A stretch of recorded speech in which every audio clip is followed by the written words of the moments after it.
The rain had been falling hard for hours, the kind of relentless, cold daylight storm that felt as if the entire sky was grieving. Cars splashed through flooded streets, wipers fighting desperately, thunder cracking across the city like a warning. And somewhere along the rural road leading out of town, a single dad named Ryland Mercer slowed his old, fading silver SUV when he spotted a lone figure standing beside a disabled car, soaked to the skin, clutching a bag against her chest, as if it were the only thing left she owned. Ryland didn't know it yet, but the decision he made in that moment, one simple act of kindness, would ripple through the lives of everyone he loved and reshape his family's future forever. If you believe small acts of kindness still matter, please like, comment, share, and subscribe to Touch of Kindness. Your support helps stories like this reach more hearts.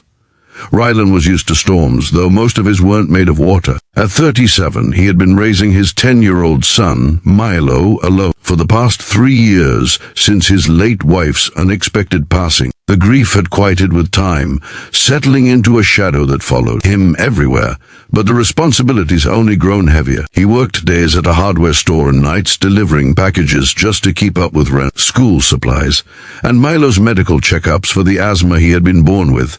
Money was always tight, time was always tighter.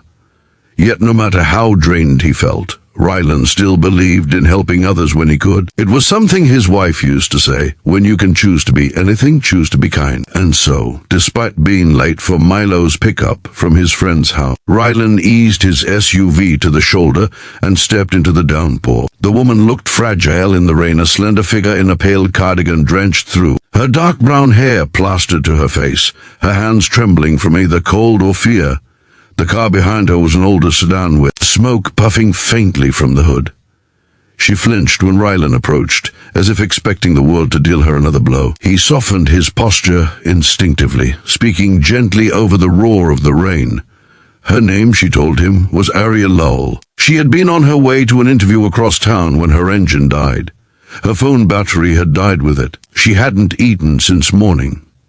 She had no one nearby to call. Ryland's heart tightened at the exhaustion in her voice, the way she kept wiping the rain from her eyes as though trying to hide the fact that some of it wasn't rain at all. He checked her engine and saw immediately that it wasn't something he could fix roadside. It looked like the timing belt had snapped. That meant towing. That meant money she clearly didn't have. Without hesitating, he motioned toward his SUV and told her he'd drive her where she needed to go. She tried to refuse. She didn't want to be a burden.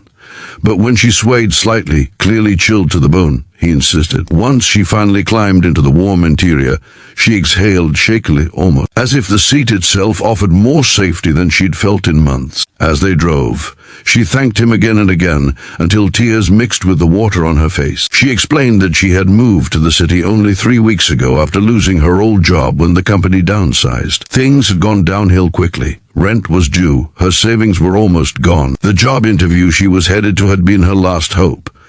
And now she was sure she'd lost it. Listening to her, Ryland felt something shift inside him, not pity, but a sense of recognition. Life had thrown him his share of storms, too.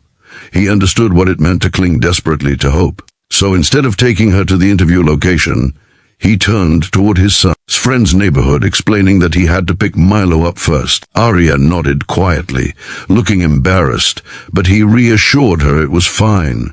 When they pulled up outside the small house, Milo ran through the rain toward the SUV, swinging his backpack, smiling wide until he noticed the soaked woman in the front seat. Milo had always been perceptive, sensitive even. Without asking, he passed her a towel he dug out of his backpack. She accepted it with a grateful smile. At that small moment, his child's compassion struck something warm in Ryland's chest. They dropped off Aria afterward at a nearby cafe where she could dry off and charge her phone while Ryland called a tow truck on her behalf. Before she stepped out, she looked back at him with an expression that seemed caught between disbelief and gratitude, promising she would repay him someday. He waved it off, saying gently, just pay it forward when you can. He didn't expect to see her again, but the universe had other plans. 2 days later, she called him nervous, apologetic, but hopeful. She had secured a different interview earlier that afternoon. And for the first time in weeks, something had gone right. The cafe she had waited in after he dropped her off happened to be hiring. Someone overheard her talking with the manager about her situation. By the next morning, she had a trial shift. She wanted him to know because she believed he deserved to hear that his kindness had made a difference. Rylan felt a warmth spread through his chest when he heard her voice again. It had been a long time since something good entered his life unexpectedly. He congratulated her sincerely. That might have been the end of it, two strangers going their separate ways if not for Milo. Later that week, when Rylan picked up a coffee before his evening shift, Milo tugged on his sleeve. He had spotted Arya behind the counter, wiping down a table with careful movement. She smiled when she saw them and offered Milo a free hot chocolate, insisting it was leftover from a cancelled order. Rylan tried to decline. He wasn't the type to take advantage of someone else's generosity, but she insisted. And when he saw how Milo's eyes lit up, he accepted.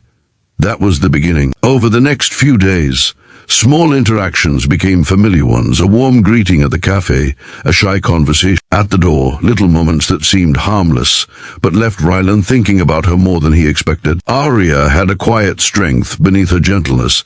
Even when things were hard for her, she carried herself with grace. She asked about Milo's schooling and remembered details he told her. She wrote encouraging notes on the takeout cup lids. "You're doing great, kiddo. Believe in yourself." It was the first time since his wife's passing that Rylan saw Milo connecting deeply with someone new, someone who wasn't family. And slowly, something inside Rylan softened too. But just as new hope began stirring, another storm arrived. 3 weeks after their first meeting, Rylan received notice from his landlord that the property had been sold, and all tenants were required to vacate within 60 days. Panic hit instantly. Affordable places in their area were nearly impossible to find.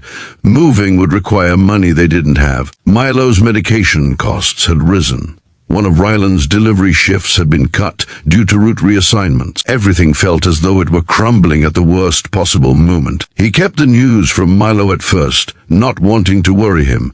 But kids are intuitive. Milo overheard him on the phone with a potential property manager and confronted him with trembling lips that evening. Rylan pulled him close, telling him they would figure it out together.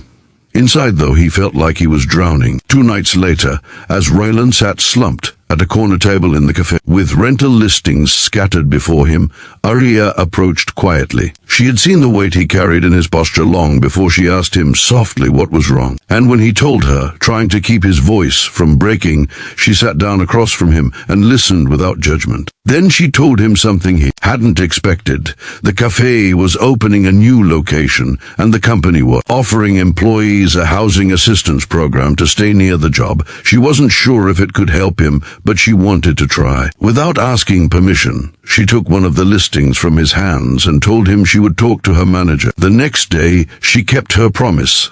The manager agreed to meet Rylan. The program usually applied only to employees, but after hearing his situation and reviewing his record as a long-time customer and community member, the manager made an exception. They offered a rental subsidy for 6 months, enough for him to afford a safe, clean apartment close to school and work while getting back on his feet. When Rylan sat in his SUV afterward, breathing hard as the shock settled, Milo climbed into the backseat and asked why his dad looked like he might cry. Rylan turned and told him the truth. Because sometimes people come into your life exactly when you need them. Life didn't magically become perfect, but for the first time in years, the heaviness grew lighter. The new apartment felt like a fresh start.